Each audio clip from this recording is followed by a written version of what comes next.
Salam dostlar, gördüğünüz gibi karşımda ultra mega kutu var dostlar. Ben bunu Cadılar Bayramında kastım. Çok heyecanlıyım. İçinden inşallah 35 falan yazıyor. Efsane bir kostüm verer. Bir dakika şos çekirəm. Bir dənə açmağa sevinirəm. Açtım gitti. 23 yazdı. Dayanın. Heç çıkmaya bilər. 23 yazdı, gözləyin. Parıldı.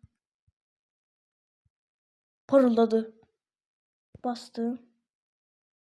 Parlak Mortis! Şeytani Mortis'e. Bu ne lan?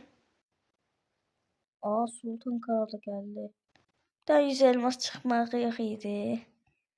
Oha, 2 elmas çıktı. 6, 9, 12 elmas. Uf. Dostlar, gördünüz ne çıktı? Oyda.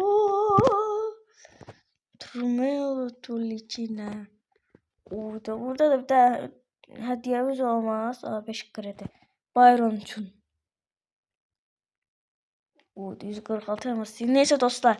Gördüğünüz gibi Omega kutudan bu çıktı. Məndə daha doğrusu Şeytan Mortis var idi.